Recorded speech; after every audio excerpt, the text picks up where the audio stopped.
नमस्कार दोस्तों। आप देख सकते हैं हमारे सामने, देखे आप इधर देख सकते हैं कि कितने छात्र सुबह से बैठे हैं। आखिर ये बैठे क्यों हैं?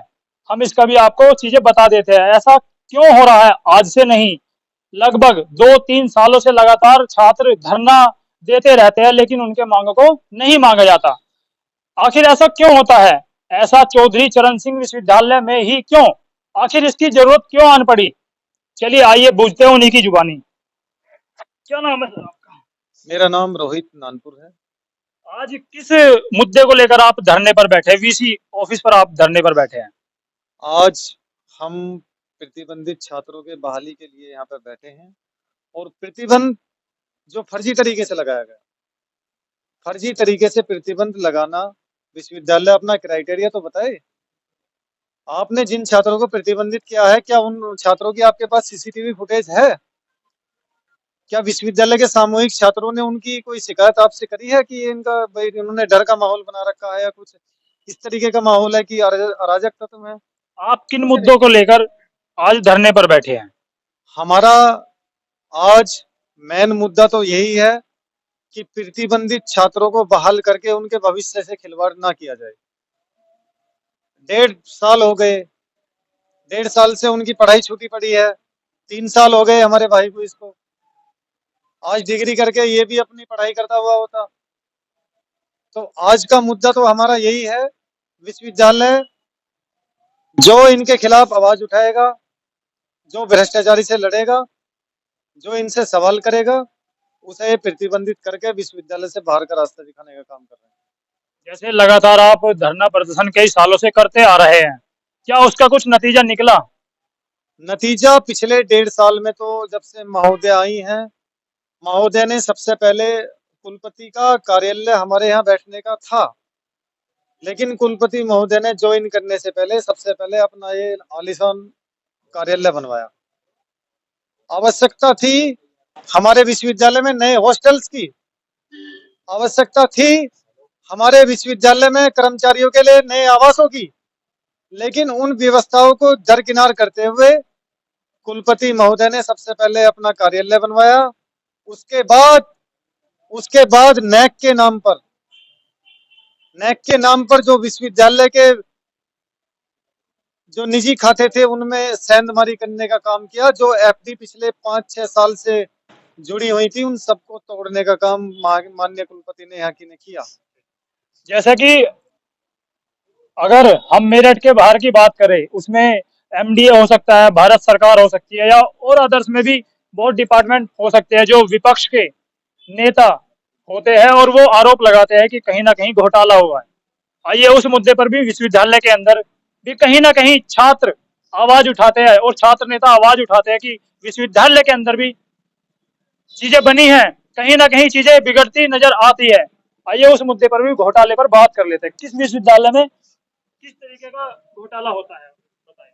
देखिए, मैं लगातार पिछले 5-6 वर्षों से विश्वविद्यालय के अंदर में छात्र राजनीति कर रहे हैं। हमने यहाँ पर बहुत उतार चढ़ाव देखे।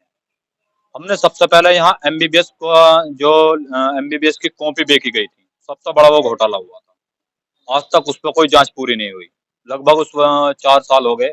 हमारे रोहित भाई उस समय जो है छात्र संघ की राजनीति कर रहे थे, तो उस पर भी काफी जो है प्रोटेस्ट किया था, लेकिन मुझे नहीं लगता आज तक उस पर कोई कार्रवाई की। उसके बाद डिग्री घोटाले हुए, उसके बाद अब नई कंपनी है, ये घोटाला हुआ है। उसके बाद अब बजट, नए प्रश्न पत्र के ऊपर जो है 8 करोड़ रुपए की जो है बजट बढ़ा दिया गया है। ये तमाम घोटाले ऐसे हैं जिन पर हम लगातार आवाज उठाते हैं। जैसे देखा जाता है कि विश्वविद्यालय की कुलपति कहती है कि बच्चों का डाटा लीक हो गया और उससे कोई प्रभाव नहीं पड़ता, कि बच्चे का डाटा जो लीक हुआ है उससे कोई दिक्कत नहीं है, ऐसा वीसी कहती है। तो आपका क्या कहना है? देखिए, जब से कुलपति महोदय संगीता शुक्ला जी विश्वविद्यालय के अंदर आई हैं, मैं एक छोटी सी जानकारी दे दूं जो किसी को पता नहीं। वीसी मैडम को किसी स्टूडेंट ने ही शायद व्हाट्सएप पर कोई एक मैसेज भेज दिया था, तो उस पर कुलपति महोदया ने खुद कार्रवाई करवाई थी। दूसरी बात, विश्वविद्यालय के अंदर एक ईमेल आईडी पे शायद एक गिफ्ट के लिए किसी स्टूडेंट ने वीसी महोदया के ऊपर जो है मेल पे जो है मैसेज भेज दिया था। उस पर वीसी मैडम महोदया ने साइबर सेल में मुकदमा दर्ज करवाया। क्या छात्रों का डाटा लीक हुआ? क्या उस पर मुकदमा दर्ज कराने की जरूरत नहीं थी कंपनी पर? लेकिन वहां कंपनी, उनका अपना कोई निजी स्टूडेंट नहीं था, उनका कोई अपना निजी बच्चा नहीं था, क्योंकि वहां करोड़ों रुपए में डाटा बेचा गया, जिसका कुछ ना कुछ परसेंट वीसी महोदय के पास गया। अच्छा, सुनने में यह आता है कि यहाँ पर 20-30 लोग आते हैं जो छात्र होते हैं, वो कहीं ना कहीं अपना एक ग्रुप बनाकर आते हैं। क्या हम मान सकते हैं इस चीज को कि 15-20 लोग आते हैं और उनकी बात नहीं सुनी जाती, दूसरे पक्ष के लोग आते हैं, वो कहीं ना कहीं चीजें दब जाती है? क्या ऐसा एक होने की जरूरत है? क्या आप ऐसा मानते हैं? देखिए, छात्र राजनीति इस समय पतन की ओर है, और इस समय केवल किसी भी छात्र संगठन पर मुझे नहीं लगता कि किसी पर 40 से 50 से ज्यादा स्टूडेंट किसी से जुड़ा हुआ। लेकिन आज का जो दौर चल रहा है, इनसे लड़ने के लिए, जो इस समय तानाशाही रवैया चल रहा है, इनसे लड़ने के लिए हमें एक प्लेटफॉर्म पर एक साथ इकट्ठा होने की जरूरत है। सभी छात्र नेताओं को, छात्र संगठन के पदाधिकारियों को या छात्र सभा के किसी भी पदाधिकारियों को इस समय एक होने की जरूरत है। तभी हम मजबूत तरीके से लड़ाई लड़ सकते हैं, अन्यथा हम सब आज मुझ पे, कल किसी और पे, उसके बाद किसी और पे, नंबर धीरे धीरे लगना चाहिए। अच्छा, जैसे हम बात करेंगे आपसे कि बहुत सी छात्राएं और छात्र आते हैं छात्र सहायता केंद्र पर, या फिर हम सीधे सीधे कह सकते हैं कि रजिस्ट्रार ऑफिस में या वीसी मैडम के ऑफिस में आते हैं, लेकिन उन्हें मिलने नहीं दिया जाता। ऐसा छात्र और छात्राएं कहते हैं। वो रोते हुए आते हैं और रोते हुए ही यहीं से चले जाते हैं। सुबह से शाम तक हो जाती है। कोई दिल्ली से आया है, कोई फरीदाबाद से आया है। बाकायदा उन्होंने हमारे अपनी व्यथा सुनाई। तो उस मुद्दे पर आप क्या कहेंगे? मेरा कहना ये है, वाइस चांसलर इस विश्वविद्यालय में तो 1965 से आ रहे हैं, लेकिन इस बार हमें ऐसा लगा है कि इस बार वाइस चांसलर कुछ बड़े प्रोटोकॉल के साथ आए हैं। देखिए, वाइस चांसलर किसके लिए भेजा जाता? छात्र छात्राओं से आप विश्वविद्यालय तो चलेगा, छात्र छात्राओं से अगर आप नहीं मिलोगे तो आप मिलोगे किनसे? जो ग्वालियर से ठेकेदार आएंगे आप उनसे मिलोगे? जो शिक्षा के दलाल बने बैठे हैं आप उनसे मिलोगे? छात्र छात्राओं से आप नहीं मिलोगे, क्योंकि वो आपके पास समस्या लेकर आएंगे, वो आपके पास सवाल लेकर आएंगे। आपके पास उनसे मिलने का समय नहीं है, आपके पास ठेकेदारों से अंदर बैठ के मीटिंग करने का समय है। अच्छा, जो आज आपने धरना दिया है, ये कब तक चलने वाला है? ये धरना हमारा अनिश्चितकाल रहेगा, जब तक हमारी मांगों पे कोई एक्शन, कोई रिजल्ट, कोई हमें ठोस आश्वासन नहीं मिल जाता है। ये धरना हमारा जब तक चलेगा, चाहे हमें इसके लिए रात दिन कितने दिन बैठना पड़े। जैसा देखा जाता है कि रजिस्ट्रार ऑफिस में कुछ लड़कियां आई फरीदाबाद से, दिल्ली से। एक लड़की तो ऐसी थी कि उसका पूरा शरीर जला हुआ था।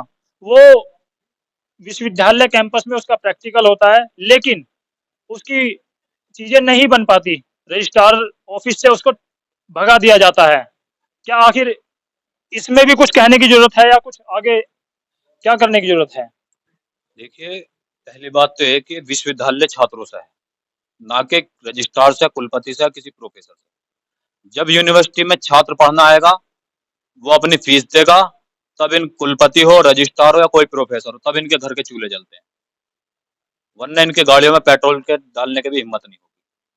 अगर ये छात्रों को धमकाते हैं या किसी छात्र का काम नहीं कर पाते हैं, ये इतने निकम्मे हो चुके हैं, सैलरी एक दिन की छोड़ते नहीं है, आराम करना इनको पसंद हो चुका है, और छात्रों की आवाज सुनना इनको बिल्कुल भी अच्छा नहीं लगता।